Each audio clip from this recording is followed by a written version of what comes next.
All right, friends, welcome back to another episode of Keeping Your Real Estate Business on Track. Today, I'm sitting down with someone who knows how to turn marketing and messaging into real momentum. So Eric Power is a top producing real estate broker here local with Power Realty. And today, he's breaking down what actually works in today's marketing. Whether you're an agent looking to level up or a seller that's curious about what modern marketing should really look like, this episode's for you. Welcome, Eric Power. Hey, what's happening? Thank you so much for joining us today. I was especially excited about this episode because of your wealth of knowledge, specifically on the topic of marketing. So I always like to start with the origin story. You've been in business for about 20 plus years. I'm in my 21st year in real estate, yeah. Congratulations. How did you get involved in real estate? Where did you start and how did you get here? Well, coming from California, went to college in California. My brother owns the big car dealership out here and known for his crazy TV commercials. I used to come out and while I was getting my marketing degree from Chico State, I would help him make these commercials. And then I got my job after college. And when my older brother, is one of my mentors, I said, what kind of job should I get after college? He said, Eric, get a job in sales. I said, why? He goes, nothing happens until somebody sells something. Someone sells something, accounting bills, warehouse ships, manufacturers make the widget. Real estate's kind of similar when you think about it. I sell a house, a mortgage person goes to work.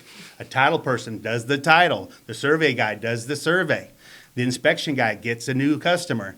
So they always seem to, companies pay salespeople more because that's where everything generates. So I was in sales in California and I came out on vacation to beautiful Florida. And fell in love with the area, with my beautiful wife, Corey. We came out before we had kids and came out. My brother lured me into coming and helping with the car business. And that's, I was doing the car business, but being from California and seeing what was happening in Florida, I realized that there was a boom happening here. And I felt like Florida was behind what I grew up watching California to do. So I started buying real estate. Funny story. My very first house I ever bought, I sold Beanie Babies on eBay to get the down payment. You are kidding me. Yeah, it's funny because when I pulled in your parking lot, I would ship them out of the post office right next to your building. After work, I would sell them. My dad's name's Ty. My nephew's name's Ty Beanie Babies. So my mom had been collecting them for years. When they became popular, I had some and knew what they were. And I would buy them in bulk, sell them one at a time at night, and that got me my first down payment. I built 25 brand new homes in Florida from that point. That is incredible. Now, I didn't live in them all, or my wife would have divorced me. We lived in a few of them, but quite a bit in Palm Bay. I remember the first lot I bought in Palm Bay, I paid $7,500 for it, and I had to pay $7,700 to clear and fill it. Oh, my gosh. It had muck or whatever. Yeah. But I started out in Palm Bay doing that. So while I was working for my brother's car dealership, I was doing a lot of real estate. And I realized I didn't want to work for my brother forever. I wanted to generate my own company. And so I broke away from my brother's family auto mart business and got my license. And my wife thought I was a little crazy. And then I sold 44 houses my first year. That's incredible. Yeah. And for those of you that didn't catch that, it was the family auto mart. That's right. Family auto mart. Absolutely incredible. So you have a wealth of knowledge in marketing. How has that marketing background translated into real estate and marketing listings? Well, think about it. 21 years ago, people weren't using cell phones. People were, one of the proudest moments I had is I had the inside cover of the Real Estate Review magazine you picked up at Publix. And that was my sales pitch. Part of it. Come in, slap the magazine down, flip it open. How would you like your house right here? So I was like the flyer guy. Remember the flyer tubes? Sure do. So I was good at graphic design, like marketing flyers. I was good with that with previous jobs. And that was one of the things that I thought I put together a good flyer. So that's part of where it started for me. Obviously, it changed. We went to QR codes, websites. Now think about where we're at today. It's just incredible how marketing's changed. In the last 20 years, not only has the real estate market changed, up, down, short sales, foreclosures, technology has gone through the roof. So an old guy like me has to keep up with all this new stuff. But what I think what is interesting and important to understand if you are in real estate, that there are a lot of ways to make money with a real estate license. You could be the condo king, the lot lady, the residential guy, the commercial person, timeshares, whatever. You could be a broker, you can be a realtor, you could be a buyer's agent. But I think so when you say, how do you market a house? What's the 100% right way to do it? There isn't. Everybody's different. I've built my business differently through social engagement in the community, building myself as people look to me as maybe I hate to say like a neighborhood expert, but if you position yourself as a neighborhood expert, then people will come to you when they have questions about real estate. Like just knowing the simple fact of how many houses are on the market today, something I've tracked for 20 years. Yeah. Say we're in the low 3,000s right now. We know that it got down to 500-600 not long ago. So you're out engaged in a group of people, and everybody always says, Eric, how's the real estate market? Well, let me tell you, there's currently X amount of houses on the market, down from blah, blah. Boom, that person instantly perceives you as an expert. Yeah. So if you've been a realtor for one day, all you have to do is go search a fact like that and carry that with you in your pocket and build your business that way. I love that. Yeah. Facts and data, yeah. right? And yet, I'll tell you, so I'm a real estate broker. Back when I got started, I started at a RE/MAX, which you don't do that in the old days because it was a very expensive monthly fee to be at RE/MAX. But I had momentum from my investments.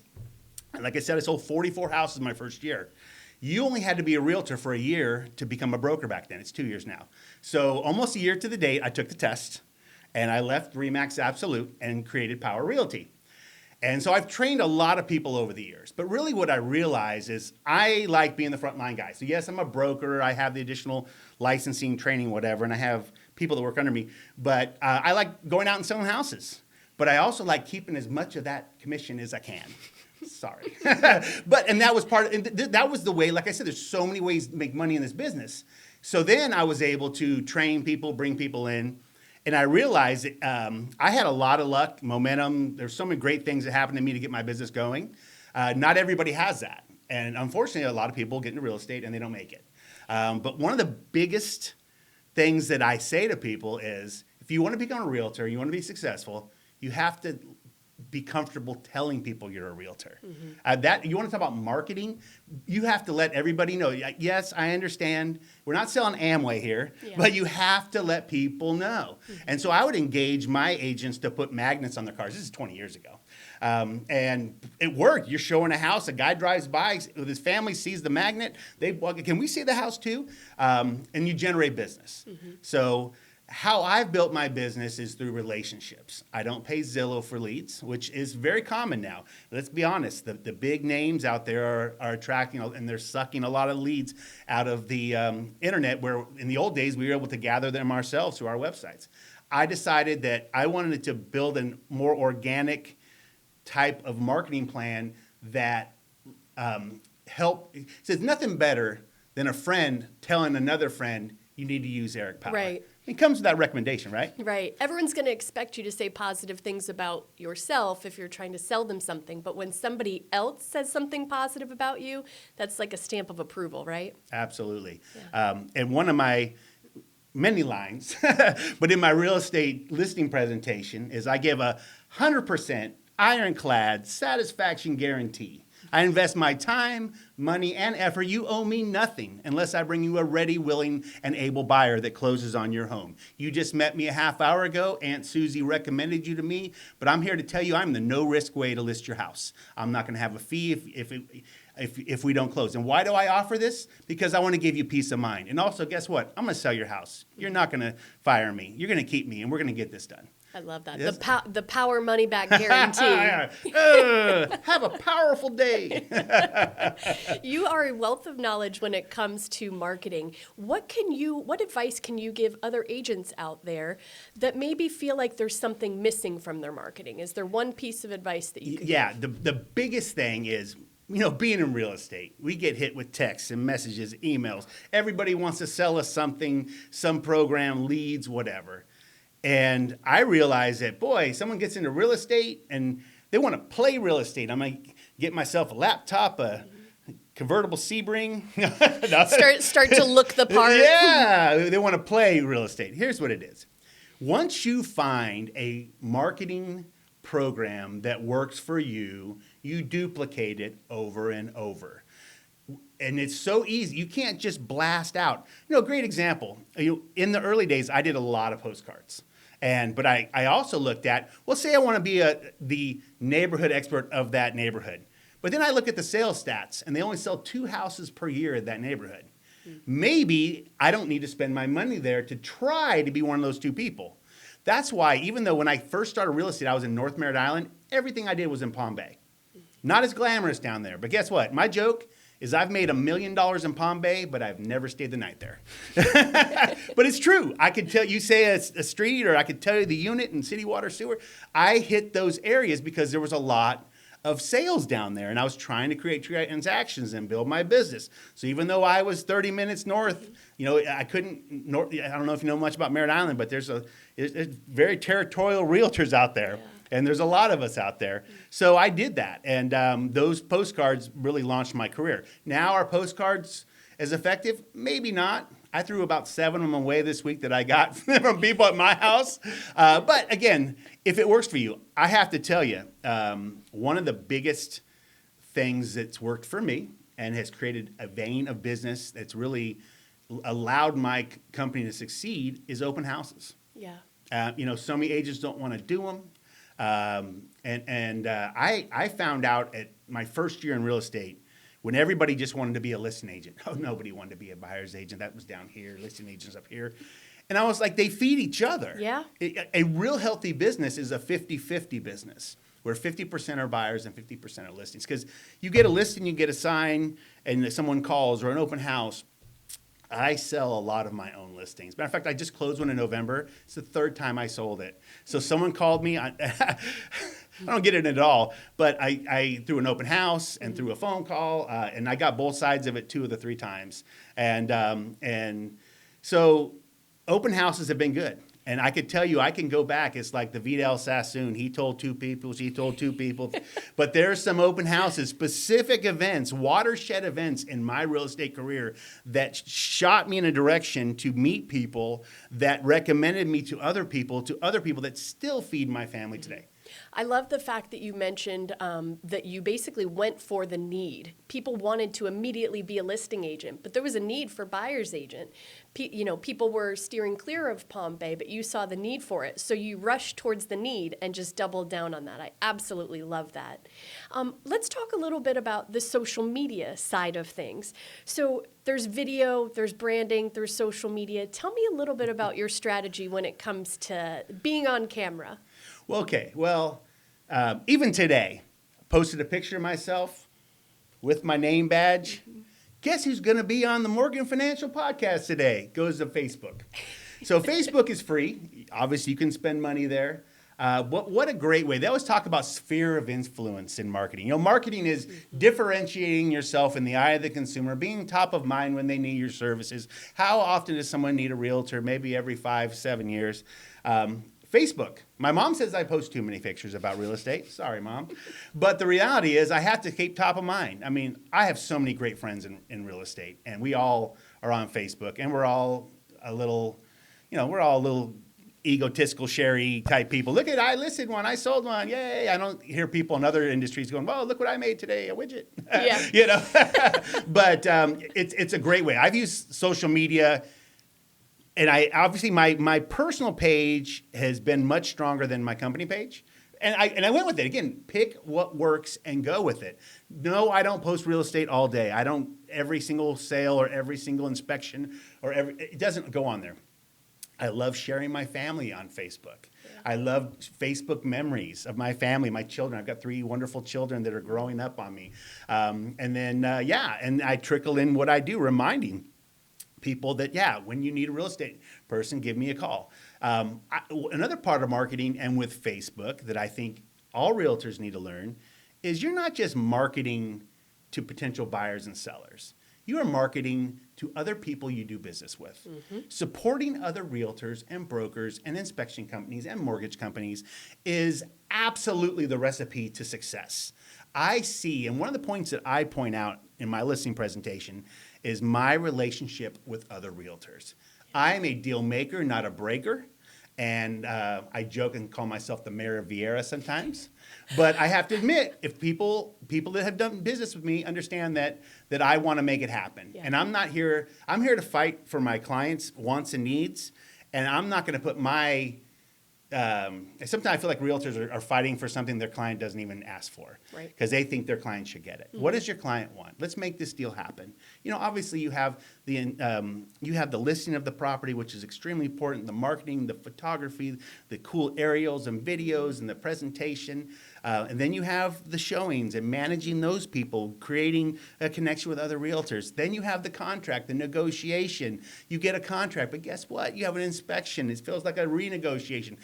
For those that are new, we didn't always used to use the as-is contract. Right. We used to put a set amount for repairs in the contract prior, and now it feels like as-is contract doesn't mean as-is anymore. So I always try to set precedent. But so I've used Facebook, and it cost me nothing. I love that. It's free marketing, and something that you said that really resonated with me too is allowing people to see the personal side of it. They get to know Eric Power on a personal level. They see all the great homes that you sell, but they also get to know that you're a father that lives here, that works here, that plays here.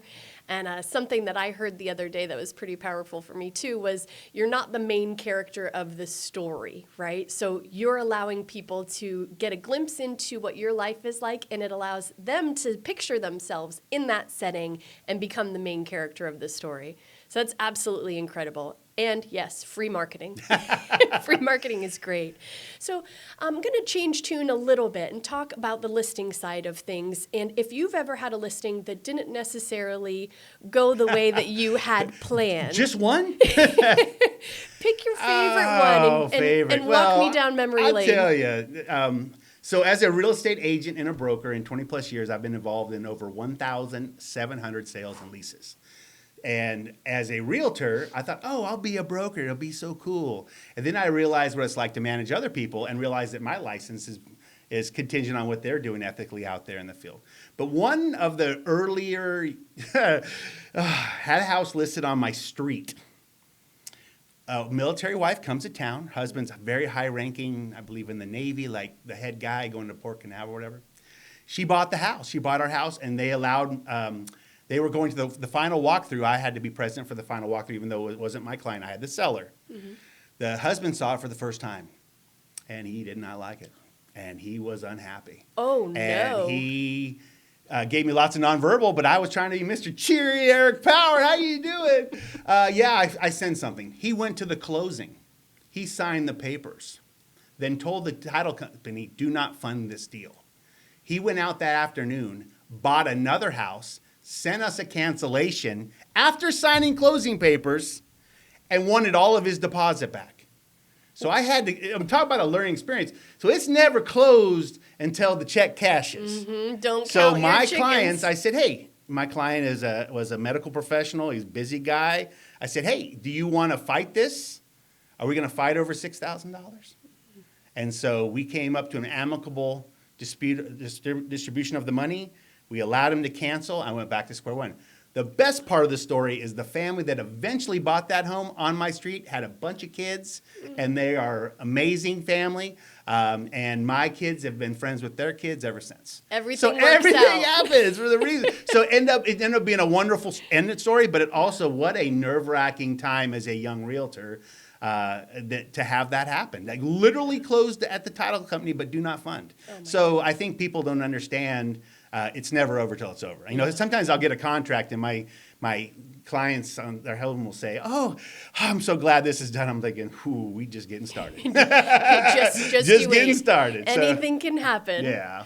Well, on another note, since we talked about one of the most difficult ones, can you tell me about one of your most rewarding real estate experiences? One that kept you coming back for more for another 21 years.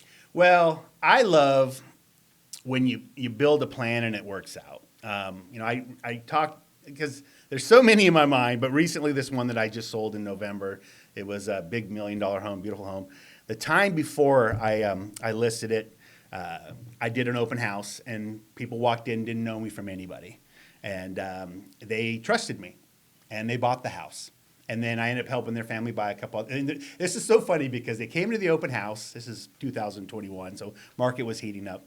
And they dragged me into the downstairs bedroom and said, we want to make an offer on this house, but we have one requirement. And I said, what's that? And they said, you have to list our house. I'm like, okay. And I ended up creating a great friendship with these people. And again, they recently downsized to a brand new Vieira Builders house, and they called me, and I got to sell it again. And ironically, on $1 million house, I got the calls. The day it was listed, I sold it myself. And again, but the original family that owns it, I've known him for 20 years. I used to be the president of Vieira Country Little League. We made friends, talking about building relationships through the community, talking about being the president of Vieira Country Little League in 2011 or whatever, is feeding my family in 2025.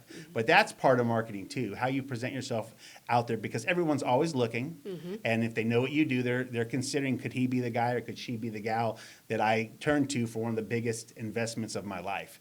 And that these people do. And I to me, I've been very financially successful in my life, but I could tell you the loyalty means way more. Yeah. And we all know sometimes our most loyal people get pulled away, or the friend's friend gets a real estate license, you can't get them all. But imagine a world where you could get 0.5% or 1/4% of the Brevard real estate market went through your company. You'd be a very wealthy, happy person. Certainly and successful. would. So you don't have to be greedy. There's enough for all of us. There certainly is. Yeah. So you've been in Vieira for quite some time now. I always like to finish our podcasts by asking, surprise question, what is your favorite local go-to spot?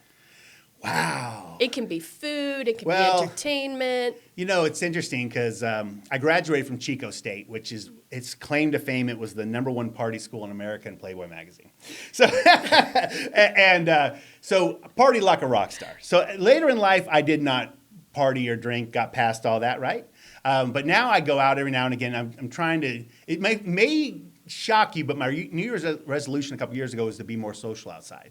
And I know that just shocks you. I can't imagine Eric Power being more social than he is now. Doesn't it feel good, though, sitting on your couch, having a nice whatever, and staying home on you get older. But so I've been going out. So melting pot, love martinis with my wife on the balcony, outside on. With the little strawberries on the top. Yes, I know how to make them. So when you come to my house for a party, we make love martinis for everybody. So I don't need to be more social. I just need to hang out at Eric Power's bar. No, and again, I don't drink at home. Yeah. I don't drink a lot, but just moments like that, and invite friends and go out. I enjoy walk-ons. It's close by. There's nice people there. But again, I found being social, like those early years with my kids, I didn't drink at all. And I felt a little, unfortunately, shunned by some groups where people were all going to Beef O'Brady's and have beers, and I didn't drink. So I wasn't invited or didn't go. So, so that's something that I would say, I do appreciate what's coming. I love Vieira. I love, no offense, I love West Vieira. I love my bubble. I live, close to Duran Golf Course. I love everything from Urban Prime and everything they're putting in. We have a Trader Joe's. Trader Joe's. Trader Joe's. You get a PF Chang's and I'm never leaving. But Costco. I love our bubble. I love our county. Brevard is a great, sleepy little quiet place that we've seen explode and grow over the years. But Vieira West is where I hang. I love it. And I love my friends. Shout out to my friends. You know who you are. And enjoy those experiences and building friendships. And it's okay if one of those friends uses another realtor because, we have different political views. We have different views on a lot of things, but we can hang out and enjoy each other's company, talk about our work week, talk about our kids. And to me, that's what it's about. Is making those relationships. Could not agree more. Yeah. And I would be doing you an injustice if I didn't mention that Eric Power clients get a key lime pie specifically made by Eric Power. It's not just it's a low carb. Key lime pie. Being an overweight guy my entire life, I've battled weight. I've lost and gained over 100 pounds many times. I was known as Mr. Low Carb for a while. I lost over 200 pounds. Unfortunately, I've gained about half of it back. It's a never-ending struggle. But one thing I got to do was learn how to make amazing low-carb cheesecakes. So I have on Facebook, I have a huge following, tens of thousands of people, mostly ladies. It gives me my demographic. Facebook actually pays me for my posts. I love it. And I post low-carb recipes. But they love the cheesecakes. And it's funny, I talk about that sale I just had. Those people, they reminded me that the people that I just sold, I told you I made the friendship, met them at the open house, resold the house. They wanted the cheesecake. Mm-hmm. They're like, you're not getting out of it. And then a week later, I get a call from the wife. The husband hid the cheesecake from the wife. Oh, so that's grounds for divorce. You don't hide dessert from your spouse. No, so I need to surprise him with another one. Yeah. So if you are lucky enough to be a client of Eric Power, you also get a delightful cheesecake or key lime pie. And thank you so much for joining us today, for being a wealth of knowledge, and for sprinkling some of that knowledge on all those that tune in to our podcast. And for those that got something from this podcast, please like, subscribe, share with a friend, and we will see you next time. I'll see you here.